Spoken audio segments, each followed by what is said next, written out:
I've been watching the board closely for 2 years. I've attended every board meeting since, I think, October of 2020.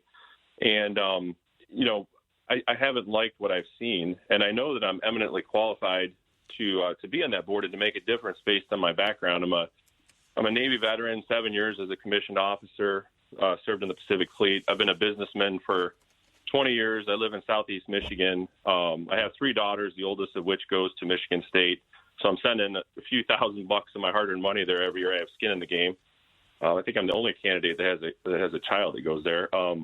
It's something where reasonable people, reasonable adults need to get on that board to take the power away from what I call the country club trustees, the ones that are in it for access, for status, and just to be part of their, local party or political machinery. That is what has harmed that school over the last 10 to 20 years. I don't need to remind anyone of the sexual abuse scandal that's gone on there. And the school has never completely had its come to Jesus meeting on that. There is still clouds of that hanging over because they've never completely cleaned house. So I said, enough is enough. I'm going to run for this office and try to make a difference for this great state university, which I've come to love so much. Well, and I appreciate that. So you're a veteran. You're a guy who's got a kid going to the university. You're here in Michigan, but it's an uphill climb, isn't it? I mean, it's tough because in order to become a trustee, you've got to create some name recognition somehow, somewhere. So how do you do that? Well, I try to be. You can't exhaust me. So I work for a living, so unfortunately I can't make it a full-time job. But in the evenings and on the weekends, I'm everywhere. I try to get around the state, go to 1, 2, 3 things a week, be active on social media. So people should be aware of my Facebook page and Twitter handle. It's at Mike Balow for MSU, and that's the FOR. So at Mike Balow for MSU, BALOW. Right. And so what we try to do is get the name recognition because let's face it, one of the problems with the election is a lot of people undervote. And what I mean by that is they will vote the top of the ticket and not the rest of the ticket. And so these important races for university boards and judges they don't get the attention they need. So I'm encouraging everyone. I'm begging everyone, please tell your friends to vote the whole ballot. Vote, do your research on these university candidates because these 8-person boards in charge of our universities are the legislative bodies for these universities. We'll get to it in a minute, I think, but you could see what's going on now at Michigan State, and you can see how the train gets off the tracks when the people that we hire to run these universities don't respect their duly elected boards. I won't stand for that. Yeah, well, let me ask you this. What is going on with the president? What is going on with all the confusion right now? I mean, what can you tell us? What are your observations of this current dust-up? I mean, some people calling for the president to step down. Others saying, no, that's not going to happen. President Samuel Stanley Jr., is he on the hot seat? Is he not? What's happening? And should he be or should he not be?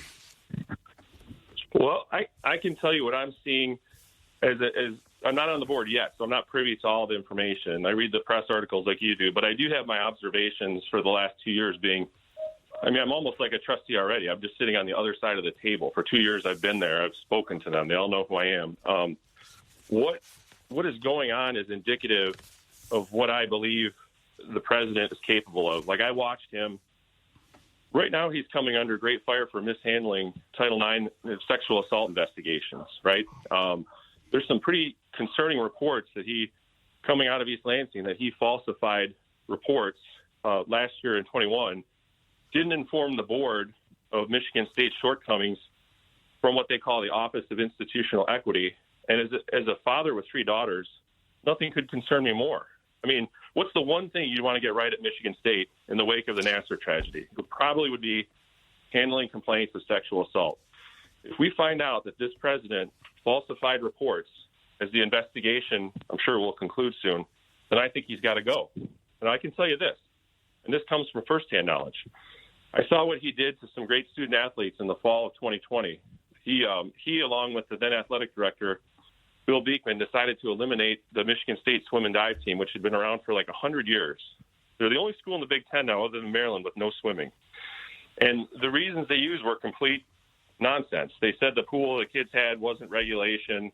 And a bunch of alumni got together and said, that's not true. And if it's money, we can raise money. Well, he has stonewalled that group for the better part of 2 years.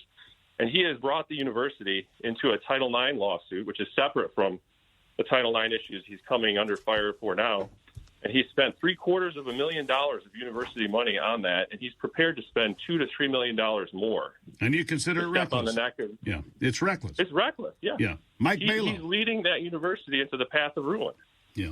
Mike Balow running for the MSU Board of Trustees. Mike, pretty good examples. It's all the time I've got today. Again, where do they find you on the internet? So it's www.mikebalow4msu.org. And again, it's Balow, B-A-L-O-W. The website and the Facebook handle are very similar. I encourage people to like and share. And I can use the support of people that want to see positive change at MSU because we need it like we need air there.